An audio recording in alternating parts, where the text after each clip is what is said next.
Hi, have you ever had one of those days where you wake up tired, go to work, come back home, and somehow the only thing you've accomplished is surviving the day? Yeah, Champie knew exactly what that felt like. She was 26 years old. She had a decent job, a cozy apartment, a laptop full of work, and a notebook full of dreams. Every evening she would open that notebook, YouTube ideas, story concepts, creative projects, places she wanted to visit, things she wanted to become, and every evening she closed it again because there was always something more urgent. Another email, another deadline, another tomorrow, and tomorrow, one rainy evening, after another exhausting day. Champie was walking home. The city glowed beneath wet streetlights. Cars rushed past, people hurried home. Everything felt normal until she reached an intersection. There was her usual route, and then there was another street, a narrow street she had never noticed before. For some reason, she took it, and at the very end, she saw something strange, an antique shop, old, quiet, warm golden light glowing through dusty windows, the kind of place that feels like it's been waiting for someone, maybe waiting for her, inside. The shop felt magical, shelves filled with clocks, maps, books, lanterns, objects that looked like they belonged in forgotten stories. Champie wandered through the aisles, then she stopped, because among hundreds of antiques, one object stood out, a black coffee mug. Nothing special, no jewels, no magical symbols, just a mug, but something about it felt different. The moment her fingers touched it, a warm sensation traveled through her hand. Tiny golden sparks appeared, then disappeared. Champie blinked. Maybe she imagined it. Still, she bought the mug and took back in her apartment. Champie poured herself a cup of coffee, placed the mug on her desk, and waited. Nothing happened. 5 seconds, 10 seconds, 30 seconds. Still nothing. She stared at it. The mug stared back. Okay, maybe she got scammed. Maybe magical antique shops don't actually sell magical antiques. Reasonable. She laughed, rolled her eyes, and was about to give up when suddenly the coffee moved just a little. A tiny golden swirl appeared, then another, until the entire surface began glowing. The room grew darker, the coffee grew brighter, and before her eyes, images began rising from the mug. An email notification, a meeting room, co-workers talking, calendar appointments, conversations, events, tomorrow. The mug wasn't showing memories, it wasn't showing dreams, it was showing the future. Champie's heart nearly stopped. No way, absolutely no way. This couldn't be real, right? The next morning, Champie arrived at work, trying very hard to convince herself she imagined everything. Then her computer dinged. The exact email appeared, the same one she had seen, word for word. Her stomach dropped. A little later, the meeting started. The exact same people, the exact same conversation, the exact same jokes, the exact same outcome. Everything happened exactly as the mug predicted, and suddenly the impossible became real. She could see tomorrow.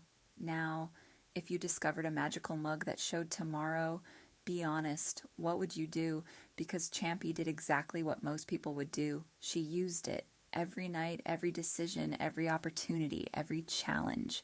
Before anyone else knew what would happen, Champie already did. She prepared perfectly, answered questions before they were asked, solved problems before they appeared, avoided mistakes before they happened. And it worked really well. Her confidence grew, her presentations improved.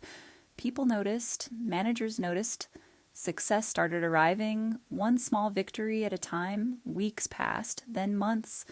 Champie's career flourished, projects succeeded, compliments arrived, awards appeared, new opportunities opened. Life seemed almost effortless. And every night, the mug revealed another tomorrow. Champie stopped doubting it, stopped questioning it, stopped imagining life without it, because why would she? The mug made everything, but slowly, something strange began happening. At first, it was subtle. A friend would tell a story. Champie already knew the ending. Someone would share exciting news. She already knew what they were about to say. A surprise birthday announcement. Already seen. A funny joke. Already heard. A shocking moment. Already expected. Life stopped surprising her. And when life stops surprising you, something important disappears. Wonder. One evening, Champie sat with friends at a cafe. Everyone laughed. Everyone enjoyed the moment, except her, because she had already lived it yesterday, inside the mug.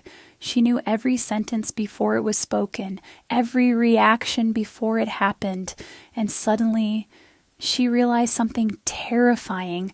She wasn't experiencing life anymore. She was replaying it. The more she relied on the mug, the more important it became. Soon, she couldn't make decisions without it, couldn't plan without it, couldn't relax without it.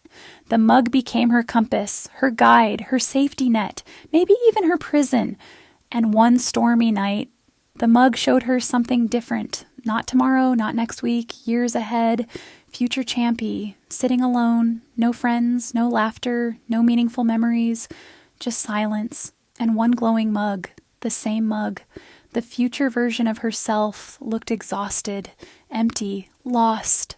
The room felt cold, the life felt hollow, and for the first time, Champie was afraid of what she saw. Then something happened. A crack appeared right across the mug. Golden light leaked through it. The magic flickered, and Champie stared in horror because suddenly she understood. The mug had given her success, but it had taken something too. Her ability to live without certainty. Panic took over.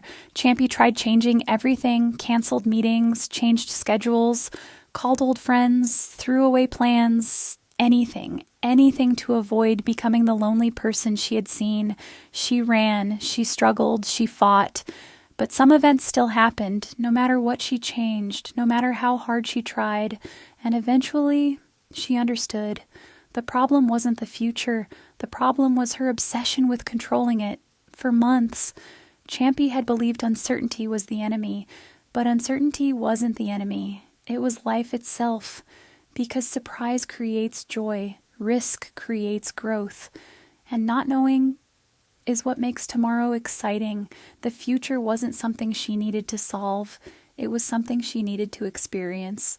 The next morning, Champie picked up the mug, held it carefully, looked at it one last time, then placed it gently on the table. No vision, no prediction, no magic. She turned around and walked away for the first time in a very long time, without checking tomorrow. The sun rose. Golden light filled the apartment. The crack stopped glowing. The magic faded. The mug became ordinary, just a mug, nothing more. And somehow, that felt perfect. Champie opened her notebook, the one she used to close every night, and she started writing. Not plans for tomorrow, not predictions, just ideas, stories, dreams, possibilities. The future was uncertain again, and for the first time, she was excited about it.